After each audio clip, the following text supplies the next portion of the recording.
Assalamualaikum warahmatullahi wabarakatuh. Perkenalkan, nama saya Kaisa Dendi. Saya dari program studi pariwisata dari kelas D. NIM 2150 38071111048. Di sini saya akan menjelaskan pengembangan bisnis pariwisata di masa pandemi menggunakan teknologi digital. Adapun pendahuluan yang saya buat yaitu pandemi COVID-19 berpengaruh besar bagi sektor pariwisata dan ekonomi kreatif di Indonesia.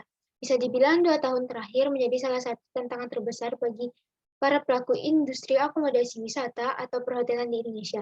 Untuk dapat terus bertahan di tengah pandemi, jumlah wisatawan mancanegara yang masuk di Indonesia pada bulan Februari 2020 menurun drastis. Ada perumusan masalah yang saya buat yaitu strategi apa yang diterapkan industri bisnis pariwisata di Indonesia agar tetap bertahan di pandemik ini. Yang pertama itu ada pengertian strategi pengembangan pariwisata. Secara umum, strategi adalah alat untuk mencapai suatu tujuan. Strategi merupakan perencanaan atau upaya guna berhasilnya pelaksanaan pengembangan sektor pariwisata. Oleh karena itu, pentingnya adanya strategi dalam pengembangan wisata. Strategi menjadi suatu proses penentuan dari berbagai rencana yang telah disusun sedemikian rupa agar suatu tujuan yang telah ditetapkan akan tercapai. Lalu ada digital tourism. Kunci utama industri pariwisata bertahan di tengah pandemi adalah memiliki kemampuan adaptasi inovasi dan kolaborasi yang baik. Ketiga kemampuan itu sebenarnya sudah mulai diterapkan di Indonesia melalui digital tourism. Digital tourism tentu akan menjadi lompatan besar bagi sektor pariwisata di Indonesia di masa pandemi.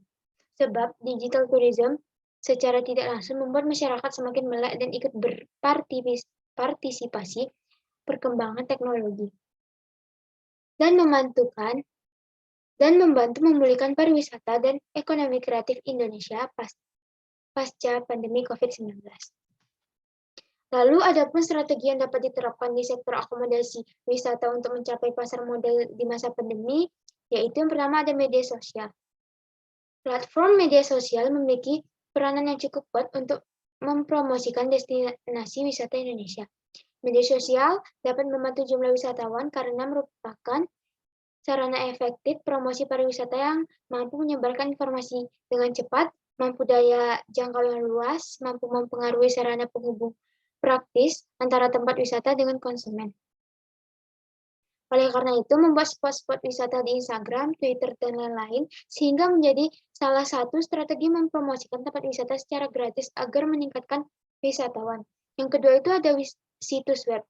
Pemesanan melalui web sangat nyaman bagi wisatawan yang sering menginap di hotel karena menyediakan mekanisme komunikasi yang efisien dan efektif.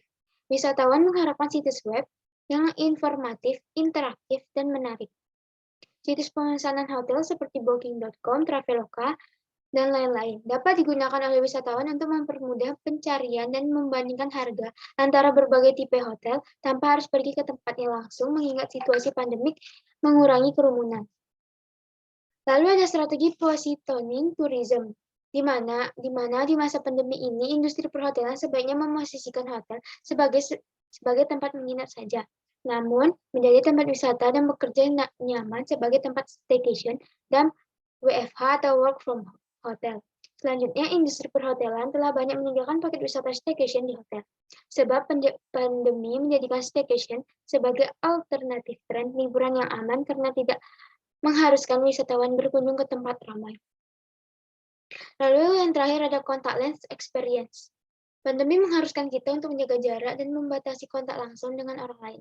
Oleh karena itu, salah satu strategi yang patut diterapkan pada industri akomodasi wisata agar dapat bertahan di tengah pandemi ini adalah contact lens experience. Contohnya dengan menciptakan pengalaman menginap yang minim sentuhan dan memanfaatkan teknologi digital dan menyediakan lebih banyak ruangan outdoor, mengingat pandemi membuat masyarakat lebih merasa aman dan nyaman berada di area yang memiliki sirkulasi udara yang baik.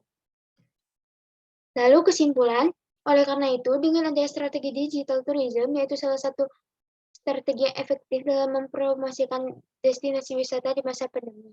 Lalu ada strategi positioning, yaitu menjadikan tempat wisata yang bekerja yang nyaman sebagai tempat staycation. Dan yang ketiga, contactless experience, yaitu strategi menginap minimnya sentuhan agar tetap harus menjaga protokol kesehatan selama masa pandemi untuk menjaga keamanan pengunjung. Sekian presentasi saya. Apabila ada kekurangan, mohon dimaafkan. Wassalamualaikum warahmatullahi wabarakatuh.